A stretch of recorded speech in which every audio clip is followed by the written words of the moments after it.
Do you feel alone right now, perhaps cut off from all of your family and friends? The Princess Elizabeth understood that well. And here is a clip from a story about Princess Elizabeth and a time that she made the king angry and he sent her to a castle where she had to be self-quarantined for a while. If you wish to watch the entire video, I would encourage you to click on the link that is at the bottom of this video so that you can watch the entire thing. It's a delightful story, one from the Royal Diaries, and I think that you will enjoy it. So watch this clip, and if you wish to see more, click on the link below.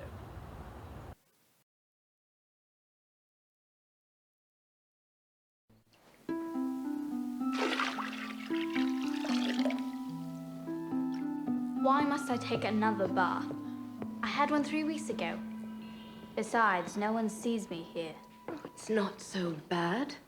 Surely there are some things you like about Hatfield. 1, no fleas. 2, lots of juniper and bayberry twigs for cleaning my teeth. 3, very few rats. 4, the air does not smell quite so awful, since the floor rushes stay clean, because there are no people here. I'm so lonely.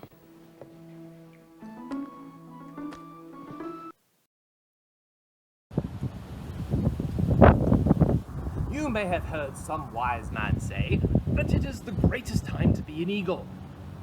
Well, I live in the time of Queen Elizabeth I. And indeed, I would say this is the greatest time to be a subject of the great country of England.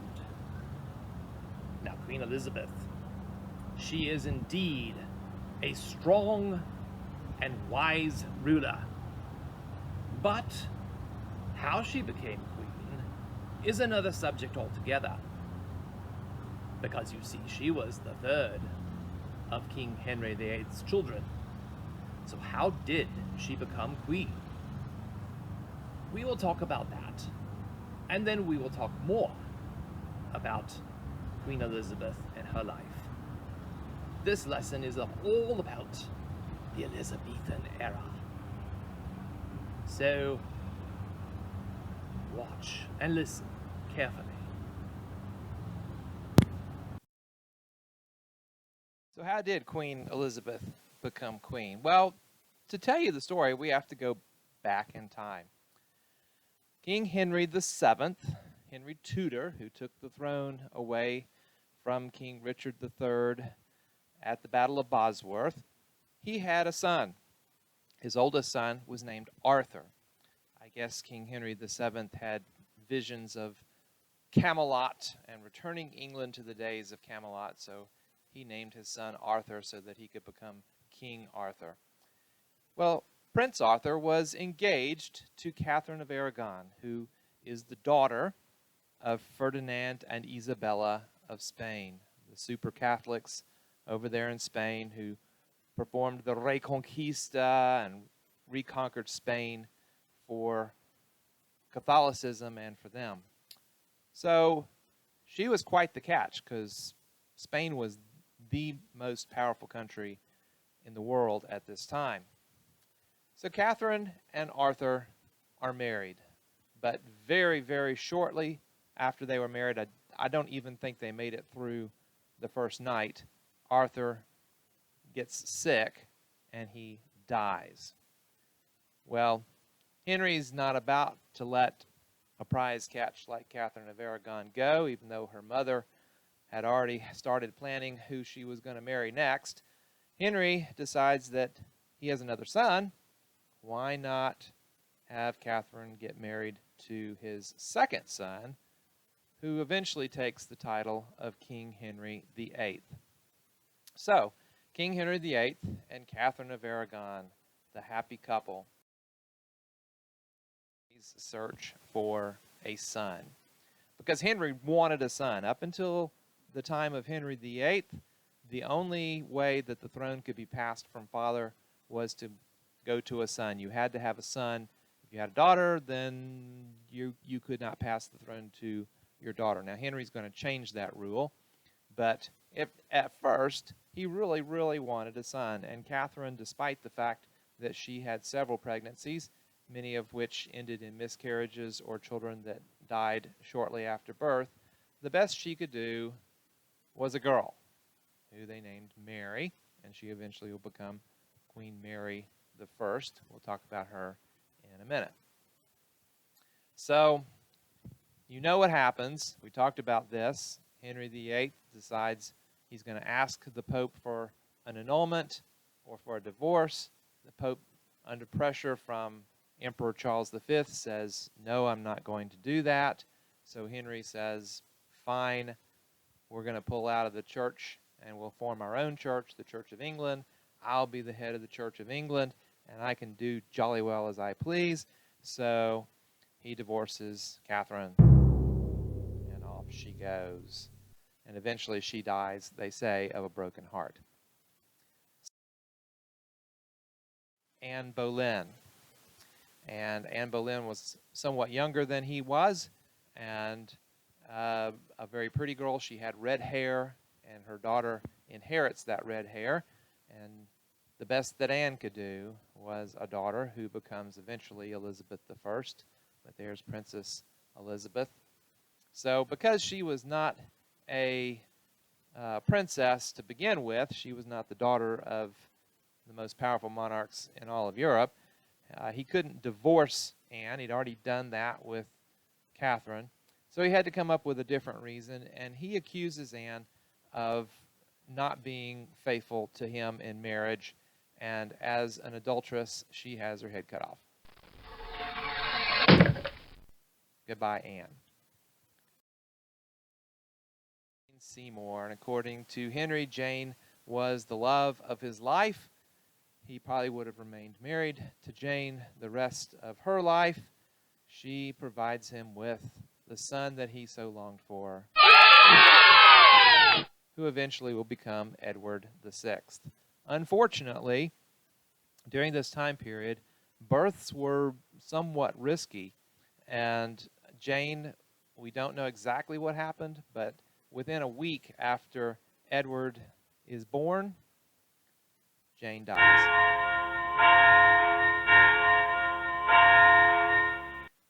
So Henry is heartbroken. Edward is without a mother, and he doesn't even know he's without a mother because he's only a week old. So, wife. He sees this portrait of Anne of Cleves. Anne of Cleves was a German princess, and he wanted to marry her because he thought she looked pretty in this portrait. But when she got to England, he said, she looks like a horse. I can't stand to be married to this woman. So again, he had to divorce her.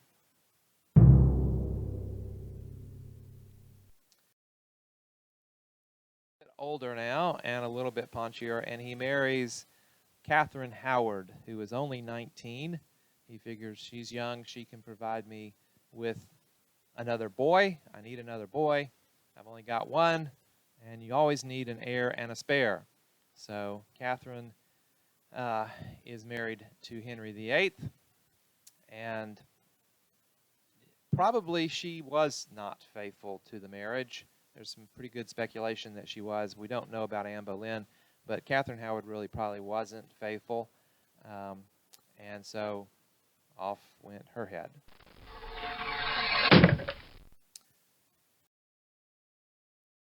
Marriage was to Catherine Parr, and maybe you see a pattern here. There are lots of Catherines.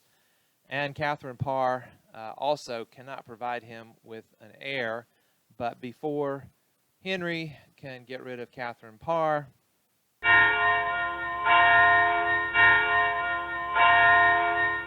Henry dies, and that leaves Catherine Parr a widower.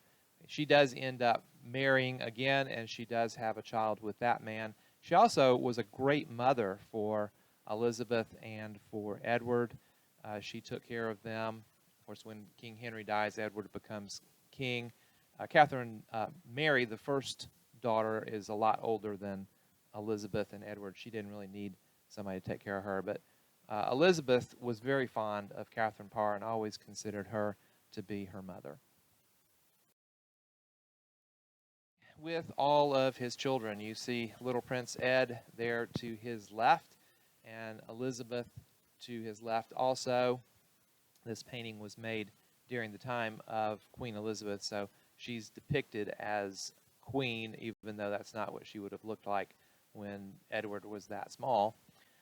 To his right, you see Mary, and you see Mary's husband. Mary was married to Philip II, who was King of Spain. He is actually a second cousin once removed or something like that. He is related to her.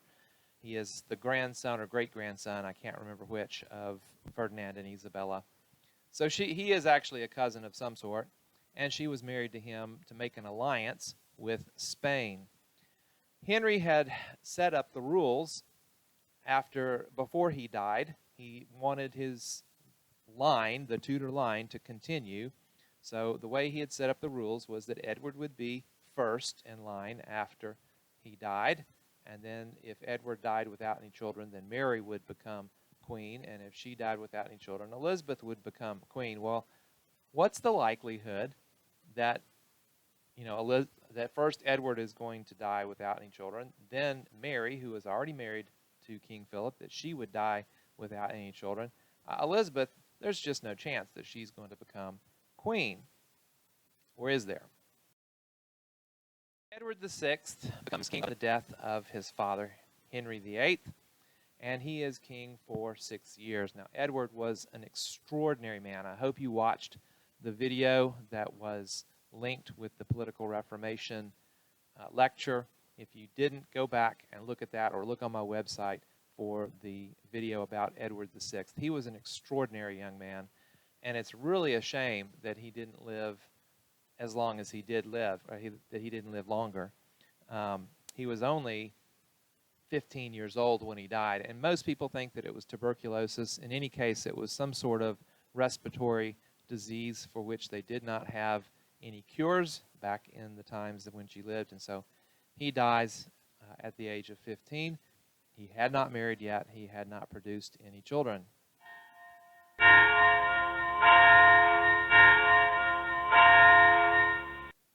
So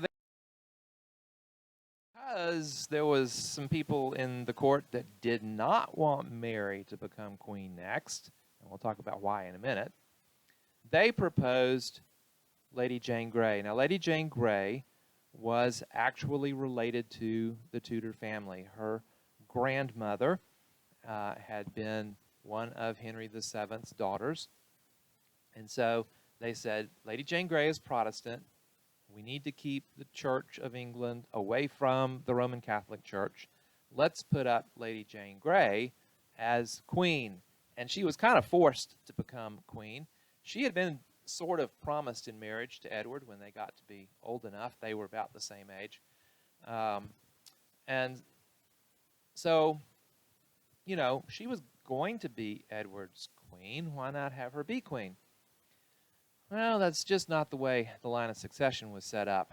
And Mary came in with her troops, and even though Lady Jane Grey is said to have been queen for 9 days, she really never was officially the queen. And when Mary came into London with her troops, poor Lady Jane Grey, at the age of 15, lost her head.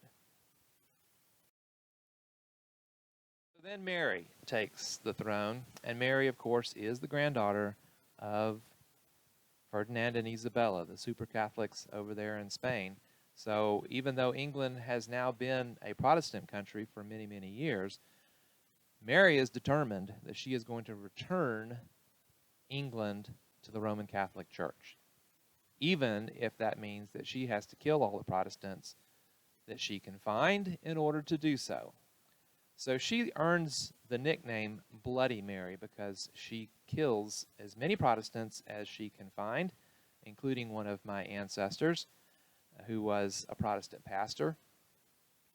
And it looks like it's a dark day for England because she's married to King Philip II, and if she has a child, England's going to go back to the Roman Catholic Church. Well, fortunately for England and for history, Mary, after 5 years of being queen, remember she was a little bit older than Elizabeth and Edward, she dies. She actually gets cancer, and she has not produced an heir. She does not have any children, and after only 5 years on the throne, a bloody 5 years, but 5 years only, she dies. She is the first official queen regnant. That means she's actually the first official reigning queen of England. So that's a little factoid for you to know. But she does die after 5 years of cancer.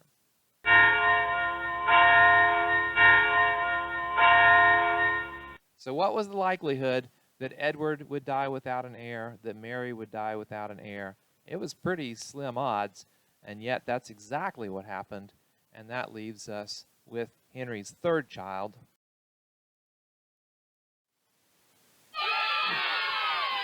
Elizabeth. And Elizabeth is one of the greatest queens of all time, and she reigns for 45 years, an extraordinarily long reign during this time period. So this is called the Elizabethan era. The Princess Elizabeth grew up to be a great queen. One of the greatest queens of all time, I believe. Her courage, her fortitude, saw us through some dark, dark times. One of those dark times was when the Spanish, led by that cheeky King Philip II, decided that they were going to take over our glorious land. But the Lord had other plans, and led by our absolutely brilliant captain, Sir Francis Drake, the English Navy, with God's help, were able to defeat the Spanish. I hope that you will read all of the captions in your lesson, and that you will see the medallion that we produce, because we want to make sure that God gets the credit for all that he has done. So let's talk about the life of our glorious Queen Elizabeth. So this is the Elizabethan age, lesson 3. We begin with the issue of the Spanish Armada. Now there's going to be a whole separate lecture. It's not very long, but there's a separate lecture on the Spanish Armada that you'll be doing this week. So I hope that you will listen to that and pay attention, because it is one of the ways in which we can clearly see God at work in history, and is an event which I have a great fascination for. In fact, I wrote an article for a magazine about it. But this is the Spanish Armada. Elizabeth I ruled for 45 years, from 1558 to 1603, was one of Europe's greatest monarchs. If you read in your lesson, you know that she spoke several languages. She was truly a Renaissance woman. In August of 1588, the Spanish Armada was sent to invade England by King Philip II, the King of Spain. Now, we will talk more about him in that lecture, specifically on the Spanish Armada incident and why he wanted to invade England. This is her famous speech. This is Queen Elizabeth's famous speech to the troops at Tilbury. A portion of this was in your lesson at the very, very beginning there, but this is her whole speech, unless YouTube blocks this video, which I hope they don't. But this is the speech given by Queen Elizabeth.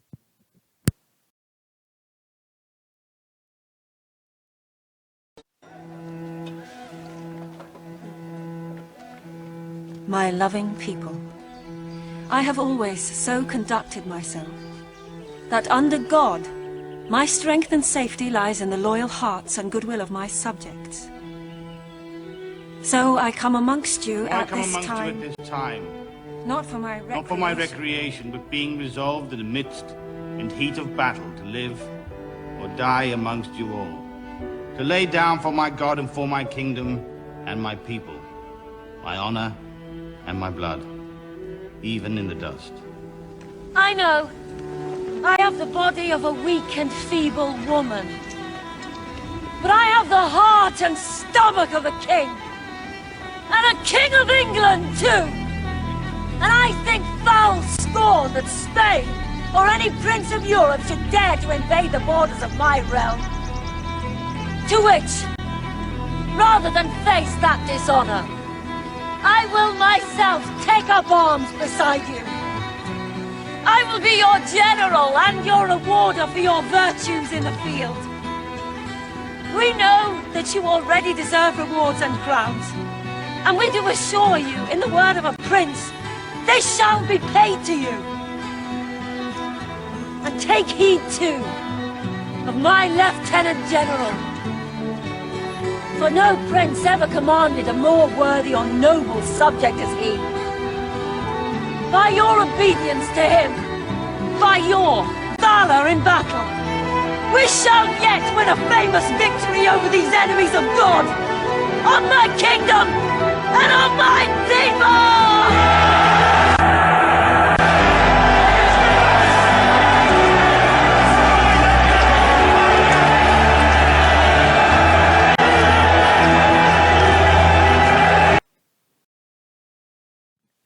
Never make a red-haired person angry.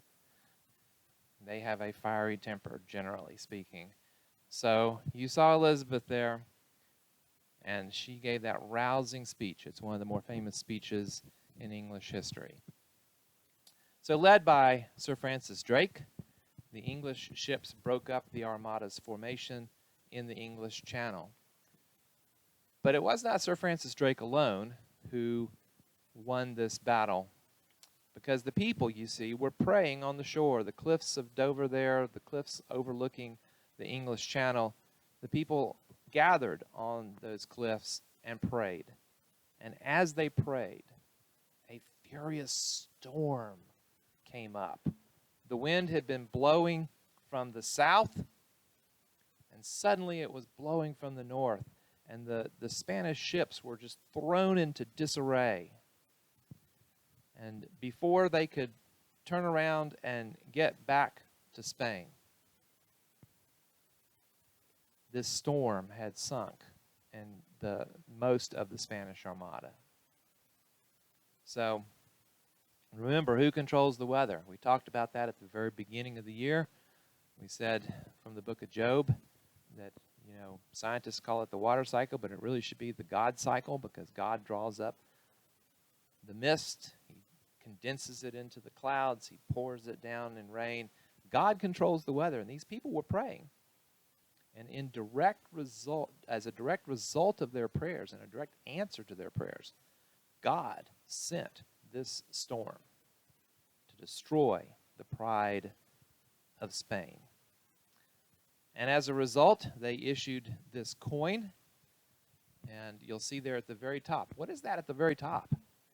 Do you see that? That's the tetragrammaton that I showed you back when we talked about Exodus chapter 3. The 4 letters, YHWH, that are God's name in Hebrew. And there in Latin, you'll see it says God blew. Actually, it says he blew, and then it's got the symbol, the 4 letters for God's name. He blew, and they were scattered. God blew, and the Spanish Armada was scattered. The people of England in 1588 knew that. And you're not going to read that in modern textbooks, because modern textbooks aren't going to give any credit to God. But the English in 1588 knew that. And I want you to know that. God is in control of every event that happens in history.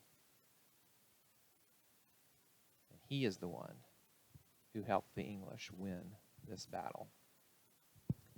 Only one half of the mighty Armada ever made it back to Spain, and Spain never tried again. They learned their lesson, and they did not ever try again to attack England. And of course, the rest of English history is dependent upon the English winning this battle. And we'll talk more about that in the lecture specifically on the Spanish Armada. So England entered its height of power and influence. Spain had been the most powerful country in the world. But after its defeat in 1588, you begin to see Spain decline. Spain begins to give up its colonies in North America, which leads the way for England to colonize North America.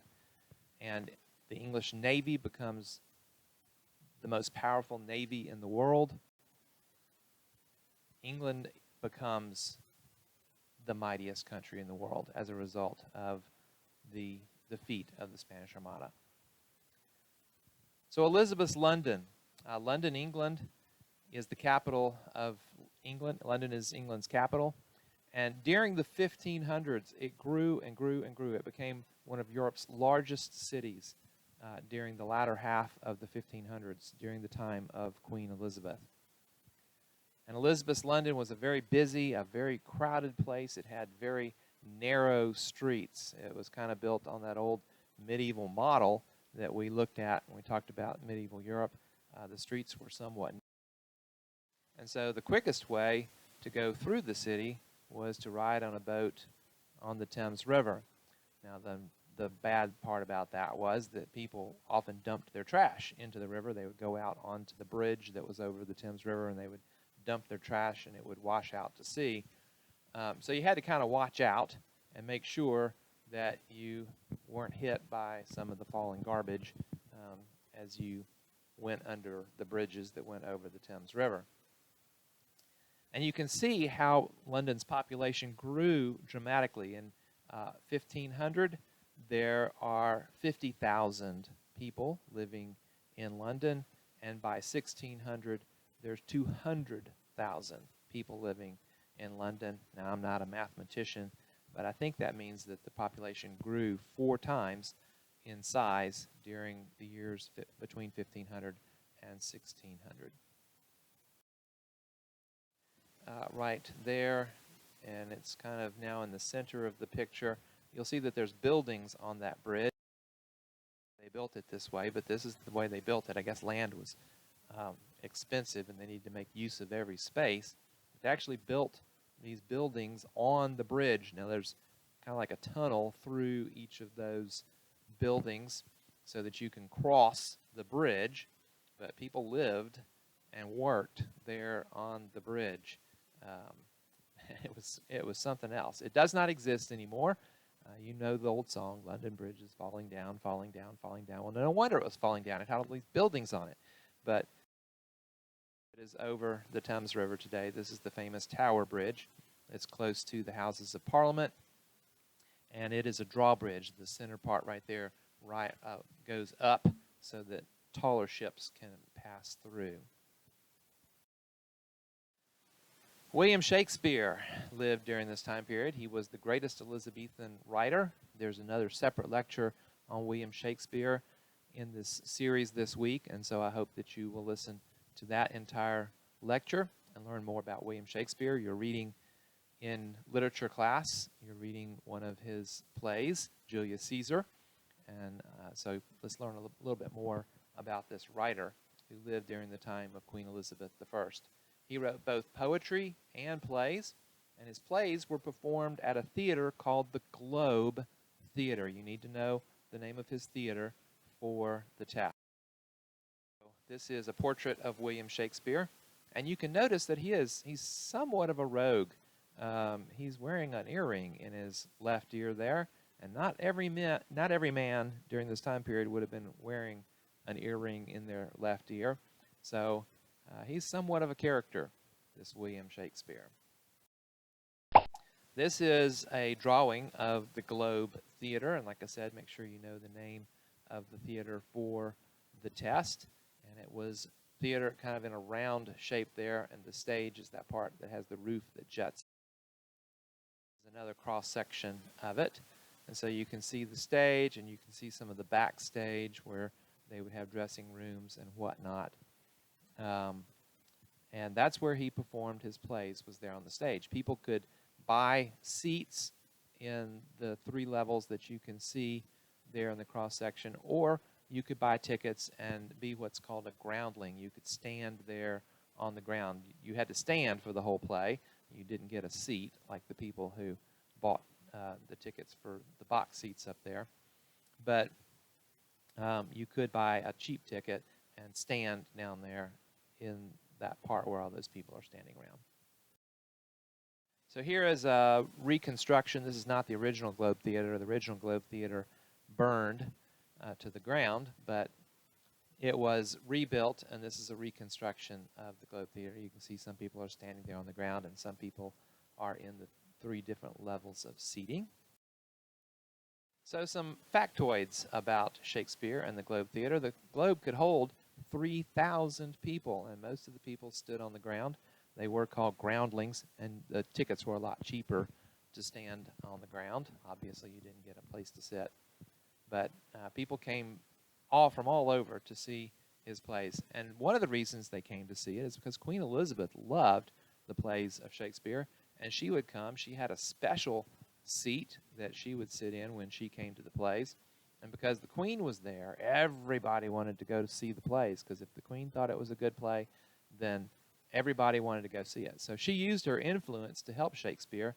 And you may remember that our definition of a patron was someone who used not only their money, but also their influence to help artists. And so Shakespeare would be considered an artist as a playwright. And so she is considered a patron of Shakespeare. Now, one of the very interesting things about Shakespeare's time is that women were not allowed to be actors. It was against the law for a woman to be an actor. I don't know what all the reasons for that were, but women were not allowed. So female roles like Juliet, like Lady Macbeth, like any of the other female roles that are in Shakespeare's plays had to be played by boys, usually aged 10 to 14, whose voices had not changed yet, because a boy who is, around your age usually sounds a lot like a girl. Girls and boys don't sound a whole lot different at your age. And so once their voices changed and they started growing hair on their face, it was harder for them to look like a female. So they used younger boys for these roles. And that is a question that's on the worksheet and also on the test, so make sure you know that. So here we have an average 11-year-old boy. He has somewhat longish hair anyway. And you take him and you put a dress on him, and hey, he could pass for a girl. So while you're out there going, ooh, yuck, that's disgusting, realize that in Shakespeare's plays, there was little actual contact. We see many of his plays made into movies today, and, that was not the way they were performed when they were performed on the stage. There really was not a whole lot of contact. At the very, very most, there would have been a kiss on the cheek. So it's not as bad as you might think it would be. So I have a clip in which all the actors in this clip are boys. This was an all-boys school performing a play. And so, like in Shakespeare's day, all of these actors are boys. One of the boys is a little bit younger. He sounds like a girl, but then one of the boys maybe is a little bit too old to be a girl, but he plays a girl anyway. So enjoy this and laugh if you want to. It's slightly amusing.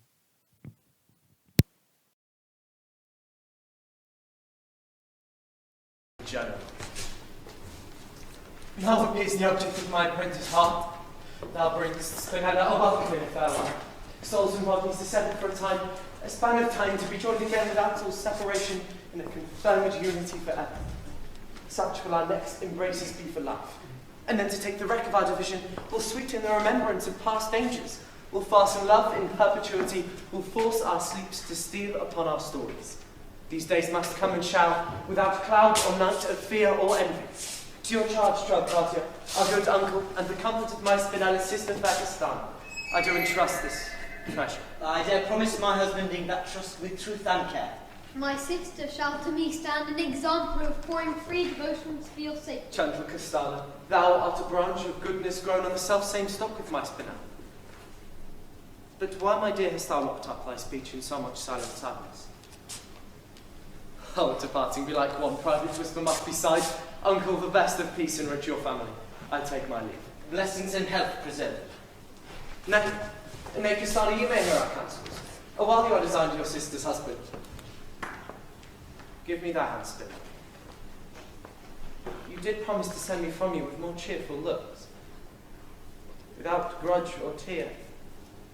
Indeed, love, you did. What friend have I left in your absence? Many. Thy virtues are such friends, they cannot fail thee. Faith, purity of thought, and such a meekness as would force scandal to a blush. Admit, sir, the patent of your life should be called in. How am I left then to account with griefs, more slave to pity than a broken heart? Indeed, my Orion, when I but conceive how easy 'tis without impossibility never to see thee more. Forgive me then, if I conclude I may be miserable, most miserable. Go to the next slide. There it goes. So that's an example of what it would have been like to have attended to one of Shakespeare's plays where all the parts were played by males. Now, if you had lived during the time of Queen Elizabeth, this is what your life would have looked like, whether you were a girl or a boy, wealthy or poor. With this chart, you can trace your life as it might have taken you as a member of a merchant's family. So as a boy or a girl, you live with your parents in a comfortable apartment above your father's shop on London Bridge. Your father is a merchant who sells silks, satins, and other cloths and small ornaments. From your bedroom, you can hear the roaring of the Thames River below, beneath the bridge. Your parents are strict but loving, and you play a lot with your brothers and your sisters. As a boy, at age 5, you attend a local elementary school where you learn arithmetic and your ABCs. Every morning and every evening, you say your prayers with your family. At age 8, you go to grammar school for 11 hours a day. Think about that. That's a long time. Every day you go to school for 11 hours. You study Latin and Greek grammar, logic and rhetoric. You read and translate Roman classics like Ovid's Metamorphosis and Virgil's Aeneid. And for recreation, you play chess, soccer, or hockey. You say prayers and you read your Bible daily. At age 13, you're finished with school. You become an apprentice. When you're not working in the counting house, you slip out to see a play at the Globe Theater or a tournament or a pageant on the Thames. At age 27, you marry the daughter of the neighboring goldsmith. Soon you have your own business selling tobacco from the new Virginia colony. You prosper and move into a fine house in the city of London, and you're able to send your sons and not your daughters, send your sons to Oxford University and to see that your daughters are well married. As a girl at age 5, you also attend elementary school. Girls in Elizabethan England attended elementary school where you learn to read and write and count. But by age 8, your schooling ends and you continue to read your Bible daily. You work by helping with the accounts in your father's shop. Most of your time is spent learning to run a household. You help your mother supervise the servants and learn to cook, clean, sew, and embroider, and you take music and dancing lessons. By age 15, you might leave home and become a maid for a noble London family. Your job is to wait upon the lady of the house, and in your spare time, you have an active social life with the other young servants of the large household, and you see your parents regularly, and you may go out to help in time of need. At age 25, you marry a young shopkeeper. Now, this is the first time in history that we have noticed that boys are getting married at age 27, girls are getting married at age 25. They are closer in age than in some of the other time periods that we have looked at. So you marry the shopkeeper's son that you've known since childhood, and with the help of your servants, you raise your children, you run your household, you assist your husband's shop, and you're hardworking and obedient. You raise your children to be good Christians and loyal English men and women. In your old age, you're taken care of by your sons and daughters, and when you die, you're buried in the family plot in the graveyard in the local Anglican church. You've been an observant Christian and die in the hope of resurrection with Jesus Christ. So, sorry I didn't bring the girl out earlier. All right. The English Bill of Rights. As England's power and culture grew, it also developed a strong central government. Parliament, built upon the legacy of the Magna Carta, and gave more and more rights to more people. After Elizabeth died, there are many conflicts between the new monarchs and Parliament. Some of that has to do with the fact of where the new monarchs came from. After Elizabeth dies, she also does not have an heir, and so the throne passes to the King of Scotland, and the King of Scotland has some very different ideas about how to rule, and so he and his children and grandchildren have some conflicts with Parliament in Scotland. Now that is the Houses of Parliament, and you see Big Ben, the clock tower, over there. In the very background, you can see Westminster Abbey, and so this is another bridge that goes across the Thames today. It's not the one that's the Tower Bridge. That's a little bit further up the river, closer to where the Tower of London is. But this is the Houses of Parliament. It was built even before the time of Queen Elizabeth, and it's still where Parliament meets even to this very day. So in 1689, Parliament wrote the Bill of Rights. They were tired of arguing with the monarchs, and actually there's a really kind of ugly period of English history that we won't study, but in 1689, Parliament wrote the Bill of Rights. And before 1689, England was an absolute monarch. The monarch could do whatever they wanted to. They didn't have to really answer to Parliament. But after the Bill of Rights, it becomes a constitutional monarchy. And to this very day, England is a constitutional monarchy, which means that no monarch can change the laws without the agreement of Parliament. The monarch is bound by the Constitution, the Bill of Rights of England. And, interestingly enough, 100 years later, when the U.S. Constitution was written in 1789, the states demanded that many of the rights in the English Bill of Rights be included in the U.S. Constitution in the first 10 amendments to the U.S. Constitution, which are called the Bill of Rights. So we have our own Bill of Rights based upon some of the English Bill of Rights that were written in 1689. The signing of the Constitution. There's our first president, George Washington, standing on the stage, and many other people you probably recognize. Benjamin Franklin right there, kind of in the very center, and sitting behind Benjamin Franklin, I believe that is Alexander Hamilton. So those people are all people that you probably know from history, or if you don't, then you'll study them in 8th grade. So the legacy of Elizabethan England. Starting in Italy, there was a great revival of learning and arts. We talked about that before spring break. In Germany, there was religious reformation that took place. We talked about that in the first part of this lesson, this unit. And in England, people gained more power and individual freedoms. So those are the 3 points that are parts of the legacy of Elizabethan England. And that is the end of this chapter, although we have a couple of more lectures that are coming up in the next couple of days. But you have one more worksheet to do, so please do that worksheet, turn it back into Classroom, and then we will have a test later this week.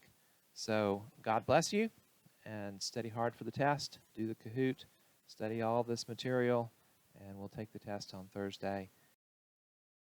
I bid you adieu.